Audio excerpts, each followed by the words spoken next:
Study IQ IAS, अब तैयारी हुई अफोर्डेबल।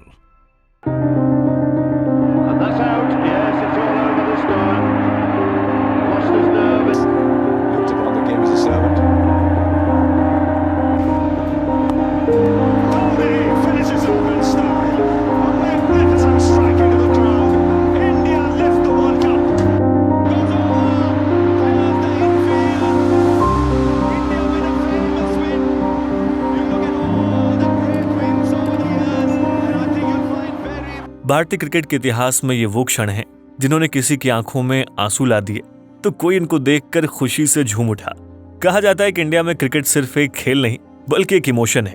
फिर चाहे सचिन के बल्ले से निकली सेंचुरीज के कारण हो, MS धोनी की लाजवाब कैप्टेंसी हो या फिर किंग कोहली की एग्रेसिव बैटिंग, दोस्तों इन सब ने क्रिकेट को जिस मुकाम पर पहुंचाया है उससे न सिर्फ एक पूरा रेवेन्यू सिस्टम जनरेट हुआ बल्कि माना यह भी जाने लगा है कि भले ही क्रिकेट की शुरुआत अंग्रेजों ने की हो पर अब क्रिकेट हमारा यानी कि इंडियंस का गेम बन गया है।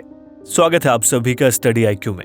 अनुराग पांडे नाम है हमारा और आज के इस वीडियो में हम ये समझेंगे कि कैसे इंडिया ने अंग्रेजों के खेल क्रिकेट को $1 बिलियन की इंडस्ट्री बना दिया है।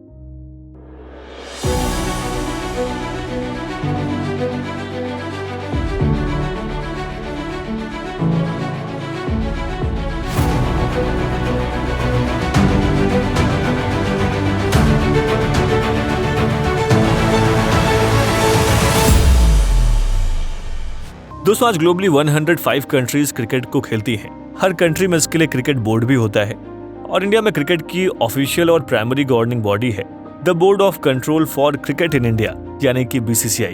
दोस्तों BCCI एक ऑटोनॉमस ऑर्गेनाइजेशन है और यहाँ पर यह जानना जरूरी है कि ये national sports federation of India का पार्ट नहीं है। साथ ही BCCI को इंडियन स्पोर्ट्स मिनिस्ट्री की ओर से ना तो कोई मॉनेटरी फंडिंग मिलती है और ना ही कोई ग्रांट्स दिए जाते हैं, लेकिन इसके बावजूद भी BCCI रिचेस्ट क्रिकेट बोर्ड है। रिसेंट डेटा के मुताबिक अगर हम टॉप 3 क्रिकेट बोर्ड्स को देखें तो पहले नंबर पर इंडियन क्रिकेट बोर्ड यानी कि BCCI का ही नंबर है जिसका वैल्यूएशन करीब $2 बिलियन है।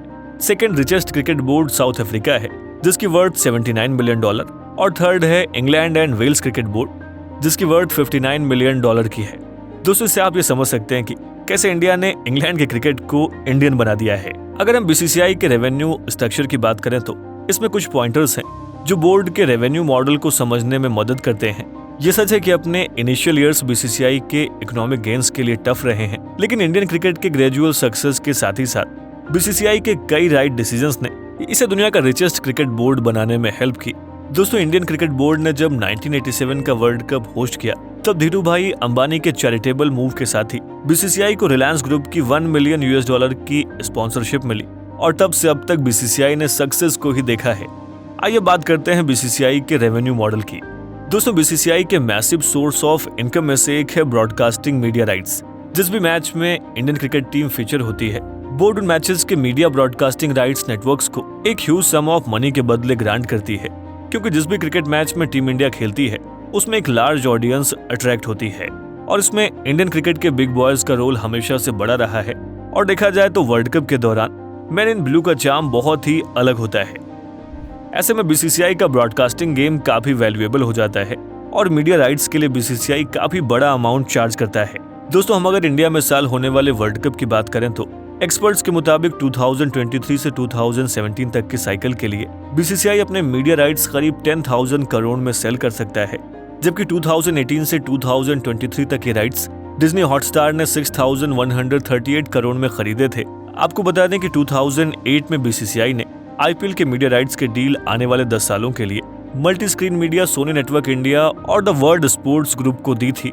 ये डील 8,200 करोड़ रुपीस की थी और अकेले इस डील से BCCI ने आने वाले 20 सालों तक हर साल 820 करोड़ के रेवेन्यू को जनरेट किया। दोस्तों हमने BCCI के रेवेन्यू मॉडल के एक मेजर पार्ट को समझ लिया। अगर हम इस रेवेन्यू मॉडल के सेकंड स्पॉट पर आए तो वो है टाइटल स्पॉन्सरशिप। भारत के बिगेस्ट क्रिकेट चैंपियनशिप टाइटल के साथ ही कोई भी कंपनी एडवर्टाइजमेंट का बिगेस्ट स्पॉट देखती है और BCCI के लिए रिसेंट ईयर्स में टाइटल स्पॉन्सरशिप का स्पॉट एक मैसिव सोर्स ऑफ इनकम बनकर सामने आया है। दरअसल हम ऐसा इसलिए कह रहे हैं क्योंकि इसमें स्पॉन्सर कंपनी को काफी एक्सपोजर मिलता है।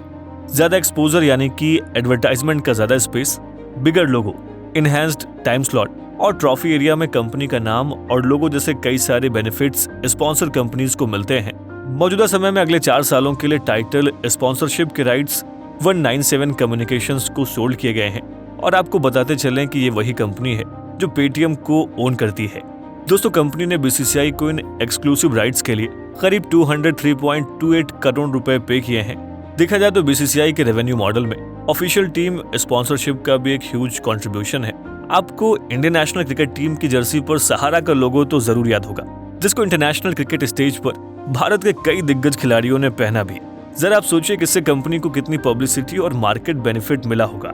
दोस्तों, इन्हीं बेनिफिट्स को देखते हुए कंपनी टीम स्पॉन्सरशिप राइट्स के लिए बीसीसीआई को बड़ा अमाउंट पे करती है। दोस्तों, सहारा इंडिया परिवार लंबे टाइम तक इंडियन क्रिकेट टीम का ऑफिशियल स्पॉन्सर था, लेकिन सहारा इंडिया परिवार के साथ जब साल 2013 में कॉन्ट्रैक्ट डिसॉल्व हुआ तो इसके बाद स्टार इंडिया 2014 से 17, फिर ओप्पो 2017 से 19 तक ऑफिशियल टीम स्पॉन्सर रहा।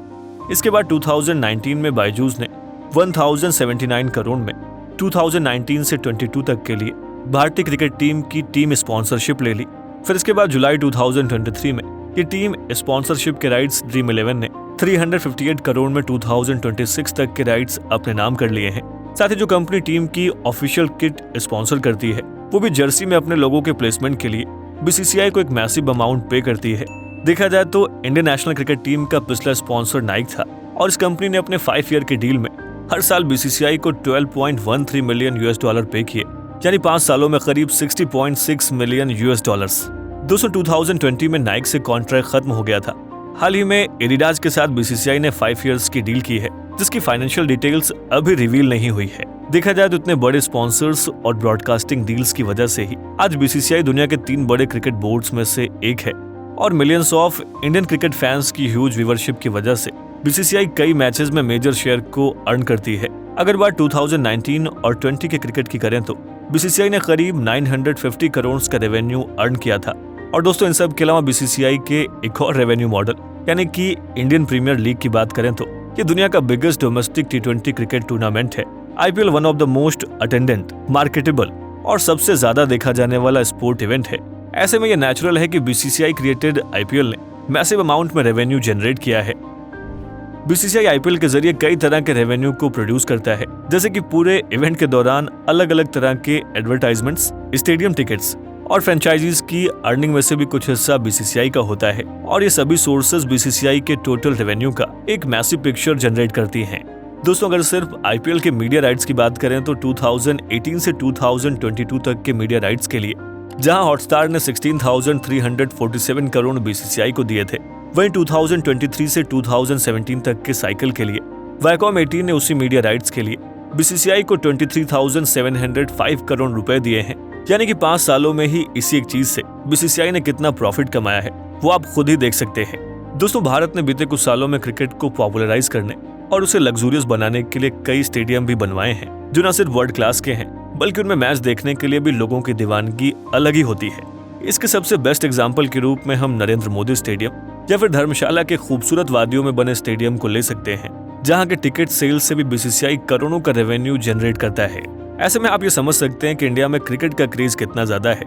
दोस्तों, इन सभी रेवेन्यू सोर्सेज को मिलाकर इंडियन क्रिकेट बोर्ड एक ह्यूज कैपिटल जनरेट करती है और आपको जानकर यह हैरानी होगी कि वर्ल्ड क्रिकेट का 80% इनकम इंडिया ही प्रोवाइड करता है। दोस्तों, इंडिया की पॉपुलेशन लगभग 1.4 बिलियन है और इसमें से 700 मिलियन लोग क्रिकेट को देखने वाले हैं। ऐसे में अगर हम world wide cricket fan base की बात करें तो ये 2.5 बिलियन के आंकड़े को पार कर जाता है। यानी दुनिया के टोटल फैन बेस का 27% इंडिया में मौजूद है और इंडिया में व्यूअरशिप ग्रो होने का पोटेंशियल मैसिव है। साथ ही दुनिया को भी ये समझ आ चुका है कि आने वाले सालों में इंडियन क्रिकेट मैसिव ग्रोथ को अचीव करने वाला है। हालांकि दोस्तों, आज क्रिकेट जितना ग्लैमरस हो गया है, पहले ऐसा नहीं था। इंग्लैंड के फर्स्ट पोस्ट इंडिपेंडेंस टूर के दौरान भारतीय क्रिकेट टीम के कप्तान विजय हजारे को उनके एक फैन ने जब लंच पर इनवाइट करना चाहा तो उन्होंने कहा कि आपके निमंत्रण के लिए धन्यवाद, लेकिन आप लंच की बजाय अगर कैश दे दें तो ये हमारे लिए ज्यादा बेहतर होगा। दोस्तों, आज ये सुनने में काफी अजीब लगता है, लेकिन उस टाइम की रियलिटी यही थी जो इंडियन क्रिकेट एंड प्लेयर्स की गरीबी को बयां करती है। देखा जाए तो 1960s में प्लेयर्स को 5 डे के टेस्ट मैच के लिए 2,500 रुपीज मिलते थे, जबकि recently ex Indian captain Kapil Dev ने सोशल मीडिया पर अपनी मैच फी की रिसिप्ट शेयर करते हुए बताया कि 1983 में ओडीआई मैचेस के लिए 1500 और 200 पर डे का डेली अलाउंस मिलता था। लेकिन जैसे जैसे इंडियन क्रिकेट ग्रो हुआ, बोर्ड की फाइनेंशियल कंडीशन एंड प्लेयर्स की परफॉर्मेंसेस अच्छी हुई। उनकी मैच फी, स्पॉन्सरशिप और इंडोर्समेंट्स ने उन्हें दुनिया के हाईएस्ट अर्निंग एथलीट्स की लिस्ट में शुमार करा दिया। Sachin Tendulkar, MS Dhoni, Yuvraj Singh, Rohit Sharma, Hardik Pandya, KL Rahul, Jasprit Bumrah, Suryakumar Yadav and recently Virat Kohli Indian cricket team के वो खिलाड़ी हैं जो हाईएस्ट पेड इंडियन क्रिकेटर हैं। दोस्तों, विराट कोहली की कमाल की परफॉर्मेंसेस ने जहां इंडियन क्रिकेट टीम को एक नेक्स्ट लेवल पर पहुंचाया है, वहीं क्रिकेट के गोट कहे जाने वाले विराट कोहली की स्पोर्ट्स के प्रति कमिटमेंट एंड फिटनेस को देखते हुए अच्छी स्पॉन्सरशिप्स और एडवर्टाइजिंग डील्स भी उन्हें मिल रही हैं। यही वजह है कि आज विराट कोहली इंस्टाग्राम पर वन पोस्ट के लिए 8.9 करोड़ और ट्विटर पोस्ट के लिए 2.5 करोड़ चार्ज करते हैं। साथ ही ग्रेड A+ के रूप में 7 करोड़ टीम इंडिया की सैलरी, पर टेस्ट मैच 15 लाख, पर ODI मैच 6 लाख, पर T20 मैच 3 लाख और उनकी एनुअल IPL फी भी 15 करोड़ रुपीस है। दोस्तों, कुल मिलाकर जैसे जैसे इंडिया में क्रिकेट पॉपुलर हुआ, प्लेयर्स ने अपने कमिटमेंट्स के साथ international records and ICC events जीतकर देश का मान बढ़ाया है। वैसे ही इंडियन क्रिकेट ने इन सभी प्लेयर्स को नेशनल प्राइड के रूप में फेम एंड मनी को वापस लौटाया है। आज जहां इंडिया ने अपने प्रीमियर लीग्स और क्रिकेट की वजह से दुनिया में अलग पहचान बनाई है, दुनिया के सबसे लार्ज क्रिकेट बॉडी इंडिया में है, ऐसे में जरूरी है कि इंडिया के बाकी स्पोर्ट्स को भी एनकरेज किया जाए। दोस्तों, आज इंडिया में IPL के अलावा भी कई और स्पोर्ट्स लीग हैं, जैसे कि pro kabaddi, Indian super league, hockey India league, premier badminton league और महाराजा ट्रॉफी T20 के साथ ही लगभग 27 स्पोर्ट्स लीग हैं। ऐसे में जिस तरीके से इंडिया में क्रिकेट जैसे स्पोर्ट्स को इतनी पहचान मिली, आने वाले टाइम में यही पहचान बाकी स्पोर्ट्स और लीग्स को भी मिले, हम यही आशा करते हैं। वैसे दोस्तों, आपकी इस मुद्दे पर राय क्या है, हमें इस वीडियो के कमेंट बॉक्स में जरूर लिखें। स्टडी IQ IAS, अब तैयारी हुई अफोर्डेबल।